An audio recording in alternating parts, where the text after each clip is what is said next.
Hello and welcome to the 2022 Budget and Rates meeting. My name is Brooke Rogers and I'm in the Communications Department here at LES. I'd like to go over a few details before we get the meeting started. First, this meeting will be recorded and will be placed on les.com tomorrow morning. And if you have any questions, please go ahead and ask them as we go. Either raise your hand or place a comment in the chat section. And with that, I will pass it over to you, Emily. Hello and good evening, everyone. Thanks for joining us for this discussion regarding LES's proposed 2022 budget and rates. I appreciate your interest in this topic. Going to go over some slides, but as Brooke mentioned, feel free to stop me as we're going along. If you have any questions, Brooke will help with the logistics for that. And this information will be available at les.com tomorrow. So let me pull up my slides here just a second.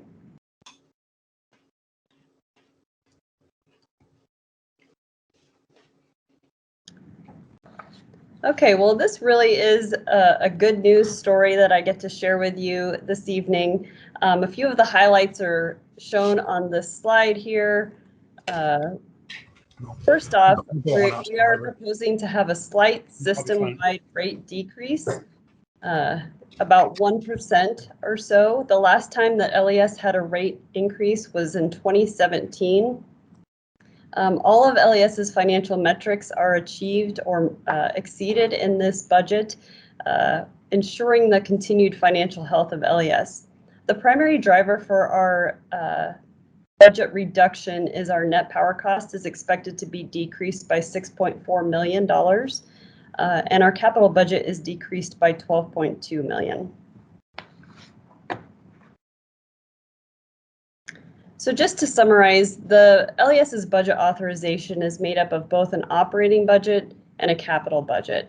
And that total authorization that we are seeking for 2022 is $293.9 million, which is $17.9 million less than last year's budget or the 2021 budget. The operating budget is down $5.7 million. Part of this is due to power cost reductions of about $2.3 million. I noted on the prior slide that net power cost is down 6.4. Net power cost is defined as the expenses offset with any wholesale revenues that we get from our participation in the SPP integrated market. So on the expense side, we are down 2.3 for power costs. Depreciation is down 4.8 million. That's a non-cash item. And so it's not quite as impactful to the cash flow for LES, but it is part of the operating budget. And the capital budget is down 12.2 million. And I'm going to go over that on the next slide. So this slide shows a summary of different categories of projects that LES budgets for in its capital budget. You can see across the bottom, the underground distribution is the largest portion of our budget for next year at 16.4 million, followed by our power supply capital budget at 7.4 million, and following with other various types of projects that we have. You'll note that the table on this slide shows several projects that are within our budget. One thing that we do is we have a process in place where individuals have to do a business case justification for any project that's over 250,000. So for 2022, we had 25 business cases that were submitted. Those totaled 39.8 million or 86% of the budget. So most of the projects that are within our budget actually had to go through kind of a significant review process to make their way into this proposed budget. But these projects here are the largest ones that are included in the budget for 2022. We have a reel and transformer building for our LES Operations Center. That is a total project cost of $5 million with 3.7 to be spent in 2022. That is going to allow us to store equipment in one place undercover at our new facility. We have a construction design automation project.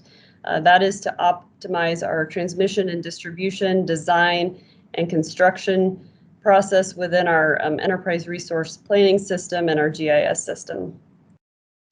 We have the 8th and N transformer replacement. This serves the downtown loads and is a connection point for our 8th and J generator. And then finally, we have some combustor and turbine upgrades at our Terry Bundy generating station. Moving on to the operating budget, power cost continues to be the largest part of our budget. It's over half at 53%, 132.8 million. We have limited ability to impact that part of our budget, so any fluctuations can be pretty impactful to our budget. Payroll and benefits follows as the next largest part of our operating budget at 52.4 million. However, this is relatively unchanged from the 2021 budget, just 200,000 greater than the prior year's budget.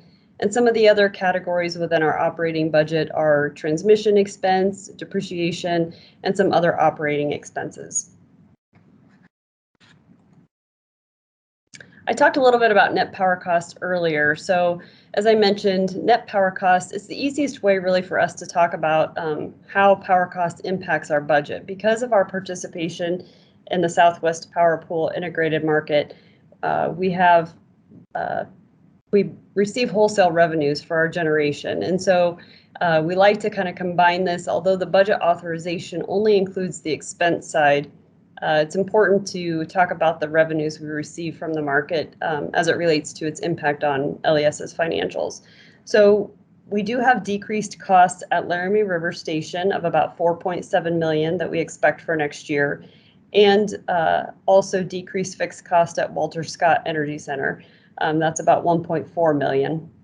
LES is part owner of both of those plants. We also have some slight increased energy costs due to higher expected production, but we also anticipate getting higher wholesale revenues, which will offset the total cost. So in total, we expect power costs to be down 6.4 million.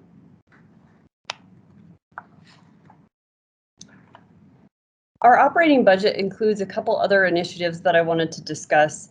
The first one is the Security Operations Center. We currently have contracted security services for guard staff and so forth, but due to the nature of our business, it's important that we establish a 24/7 security operations center.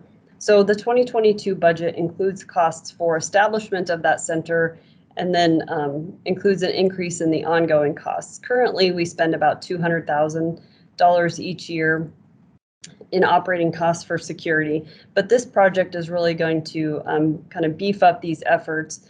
We will be able to have continuous monitoring of alarms, doors, the cameras that we have throughout our system. We'll also be able to have quick response to reports of suspicious activity, which seems to be increasing. This is going to include contracted staff with increased kind of caliber of staff as well as increased supervision. And so the setup of this Security Operations Center is about $250,000. The sustained increase in LES's budget to have this ongoing will be about $400,000. The next initiative is cybersecurity. Again, given the nature of our business and providing a critical, essential service to the community, it's imperative that we continue to bolster our efforts in this area. And so we have some initiatives included in the budget, including multi-factor authentication. This is about $200,000 for next year. This is something we've been exploring for several years and also is becoming a requirement when you go out to seek cybersecurity insurance. We have firewall upgrades of about $200,000, and we're also adding 2 additional positions that will be fully dedicated to cybersecurity. We also like to touch a little bit on how LES and its customers are able to not only help those customers who struggle a little bit maybe to pay their bill, but then also how we provide incentives for energy efficiency projects. So first I'll touch on the Sustainable Energy Program. We have that proposed in our budget at 1.5 million. That is an increase of 250,000 from the 2021 budget. In fact, this year, due to some larger projects that have come on in the last few months, we think that our customer demand for this program will actually outpace the 2021 budgeted funds.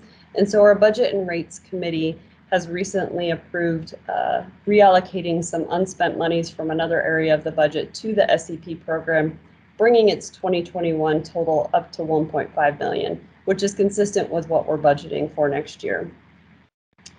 Since 2009, I think it's interesting to note that over 29 million has been provided for SEP incentives. Quite an impact on the community.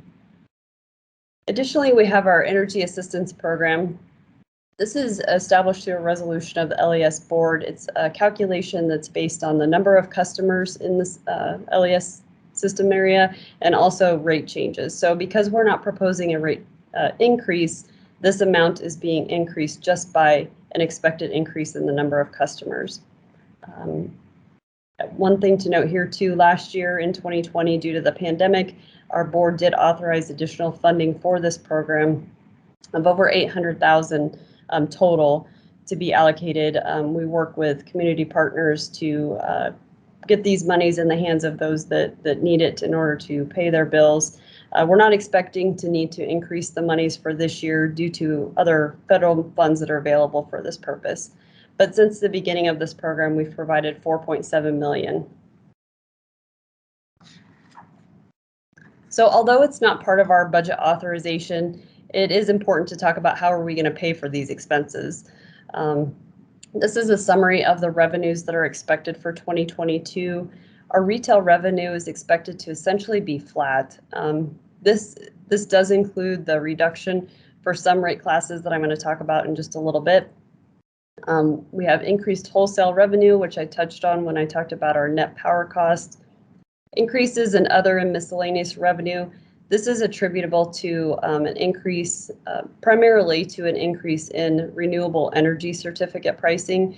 This is a program that we offer that provides the opportunity for customers to buy these certificates to be able to say that a portion or all of the energy provided to them is renewable. And these certificates are priced based on market. There's been an increase in this pricing, so that will be increasing for LES customers next year. Additionally, the city dividend for utility ownership. Last year, the City Council removed the cap on that calculation. This is strictly a pass-through to the city for their ownership of the utility system, and so the removal of that cap on the calculation has caused an increase, but that is strictly just passed through to the city. So in total, though, our total revenue is going to be increasing by about 7 million. When talking about financial metrics, there's quite a few that we monitor as we're pulling the budget together. One of the primary ones we look at is our debt service coverage, or how many times over we can pay for our bond principal and interest payments after paying for other expenses. We generally target about 2.00 times debt service coverage. This budget is at 2.15. A higher number is better in this case, so this is exceeding our financial target. We monitor our net debt ratio. This is a measure of how many years essentially it would take us to pay down LES's debt with all available funds. In this case, a lower number is better. And so when we compare to our peer group, we're slightly below that at 6.02. Fixed charge coverage is an important one that particularly a Standard & Poor's bond rating agency monitors. They have set a minimum threshold of 1.4 times coverage for this metric. This is similar to debt service coverage, but includes additional fixed obligations that we must cover. And so again, a higher number is better in this case, and this budget establishes a 1.48 fixed charge coverage. Our days cash on hand is determined based on a liquidity study that we perform each year. This is a minimum monthly target of 88 days. We wouldn't want to be that low, just kind of sets the floor for that. And so this budget, its year-end value is at 180 days. And finally, the rate stabilization fund. Again, our liquidity study establishes a minimum target of 29.8 million. You'll see that our budget is slightly above that. That's because there's some other additional funds that are in that rate stabilization fund right now. 1.35 million from excess SEP funds that were set aside for low income projects. And then also we have 4.7 million from a Burlington Northern settlement several years ago, which is slated for energy conservation projects. So essentially we're about right on target.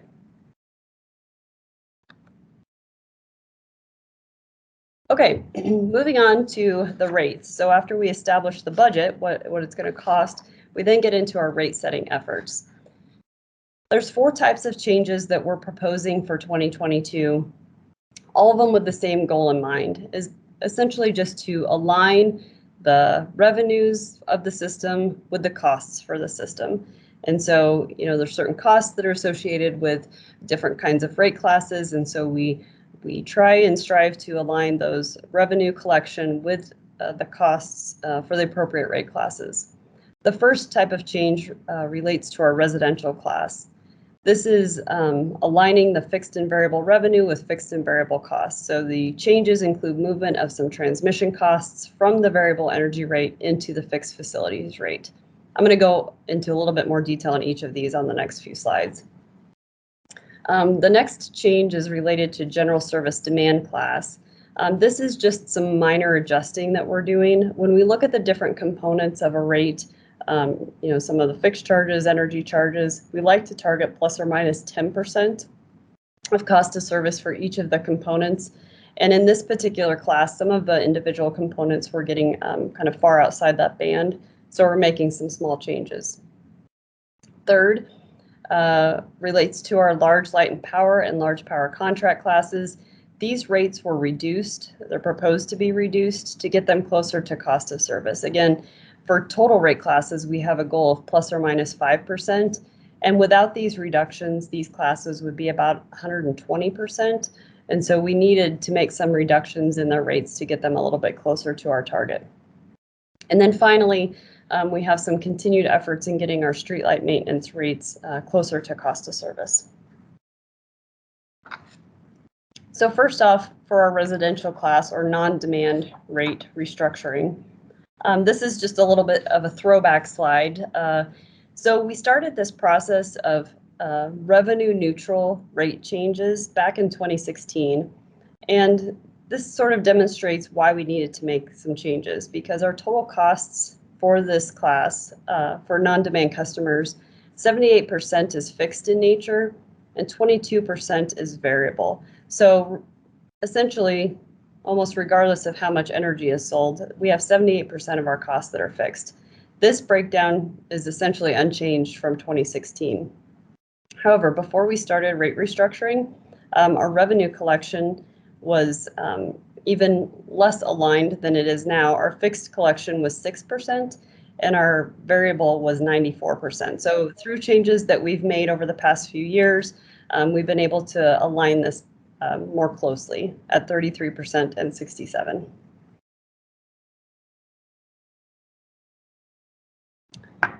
Okay, so just how is this rate restructuring impacting our non-demand customers? So phase 1, I mentioned we completed in the 2016 to 2019 timeframe. At that point, we moved $30 million from variable revenue to fixed revenue. We're now embarking on phase 2, which is the movement of transmission costs. There's about $16 million for the residential class that we need to move into a fixed charge. This rate proposal moves about $4.6 million of those costs. And our phase 3, that would be our cost for capacity or generation. That's about $64 million. The timing is uncertain for when or if we would tackle that. So right now we're just focused on our phase 2. Phase 3 would be something that really no one else in the industry that we know of that doesn't have advanced metering infrastructure really is able to implement rate changes for that. Okay, so to go into a little bit of the details on the residential class rate changes.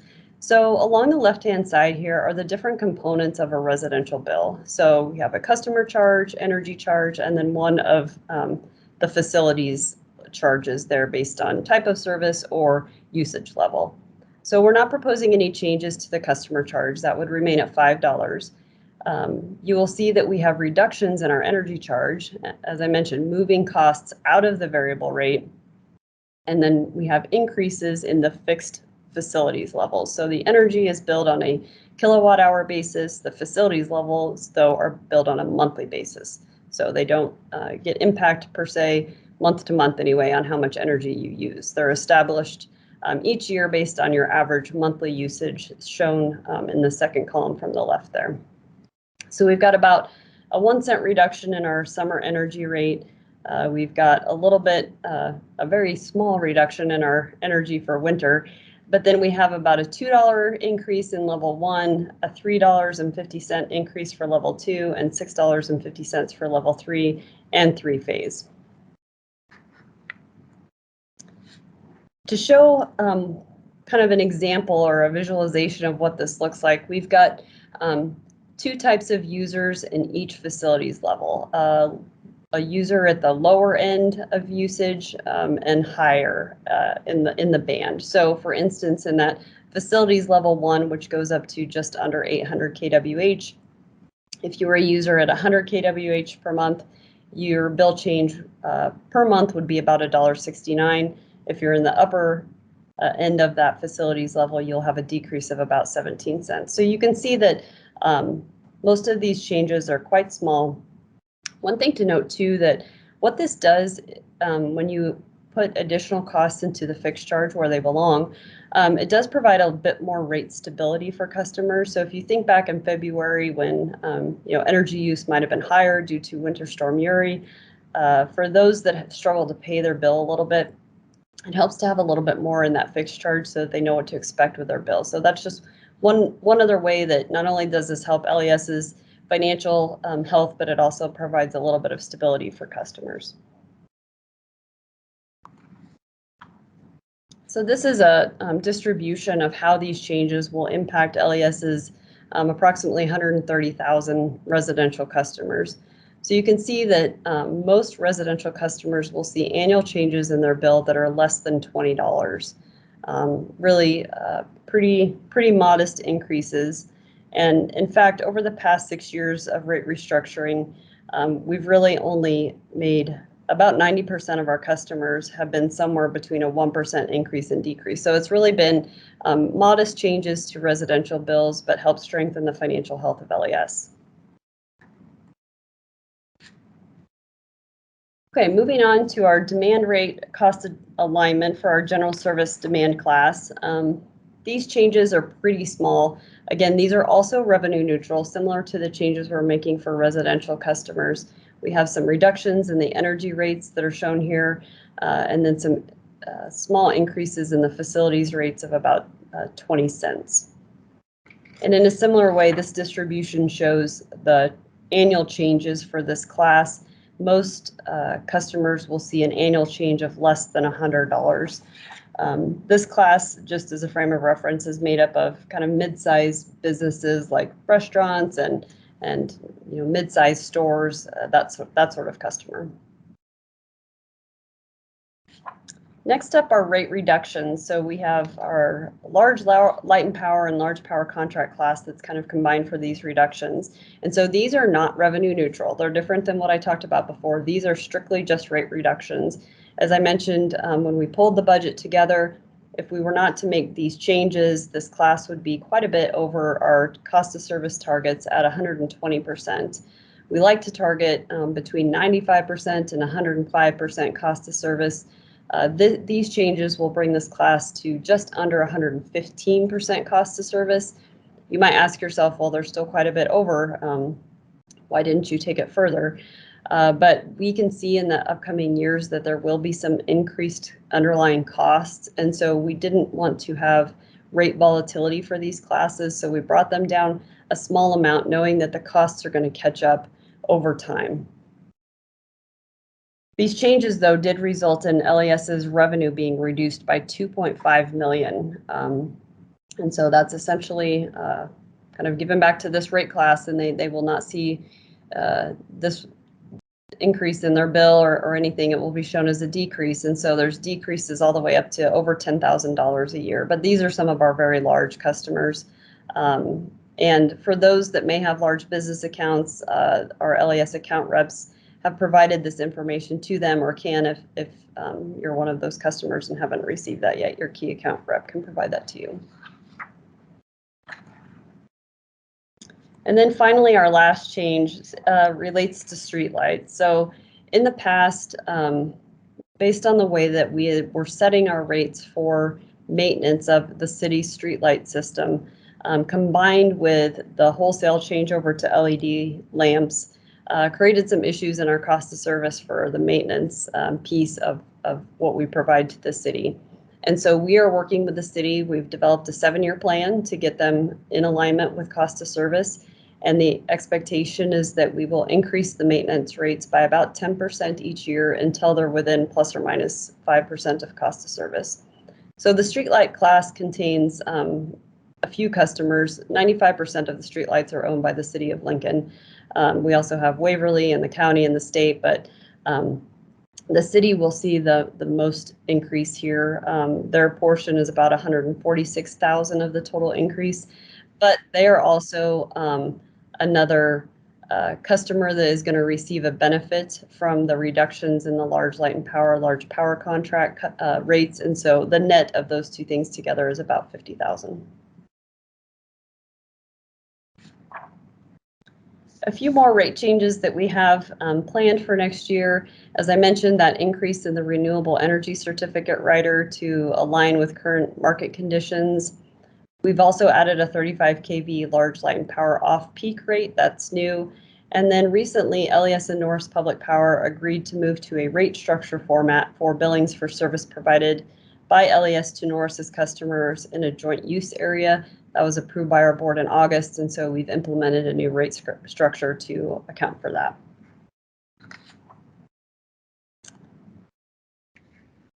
So finally, just kind of to wrap it up, tell you where we've been, although we started this process back in March, really, internally, just the last few months, we've been working with our Budget and Rates Committee and our board to prepare this budget and bring it forward as our proposal. We're currently in the customer meetings process, reaching out to those that might have interest in the budget and the rates and having discussions as appropriate. And we're right at our virtual public meeting here on September 30th. Our next steps are to convey any comments that we receive through our communications processes to the Budget and Rates Committee on October 6th for their consideration.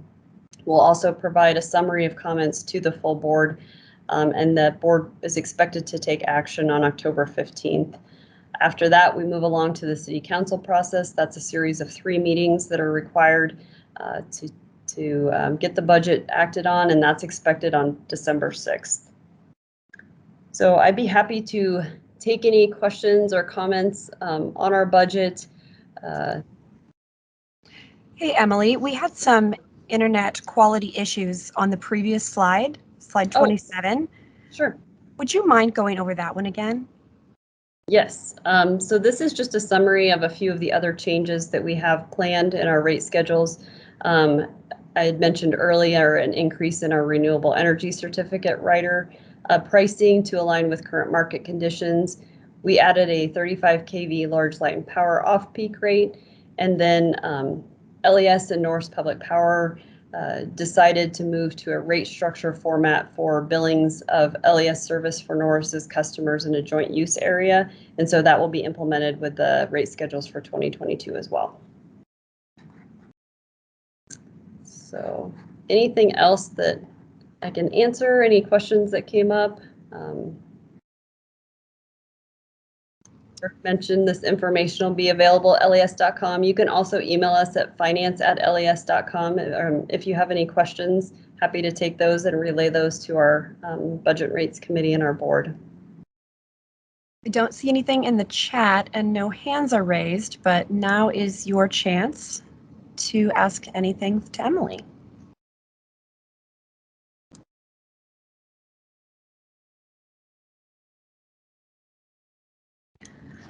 Sarah, go ahead and unmute yourself and the floor is yours. Hi, Emily. This is Sarah with Interfaith Power and Light.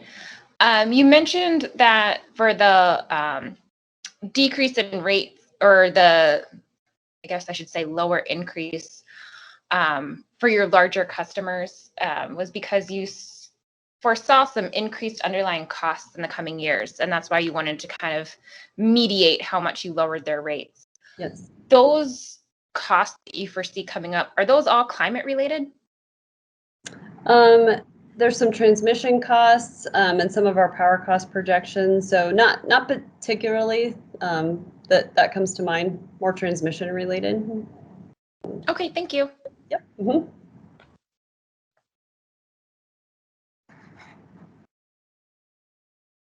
Any other questions I can help with?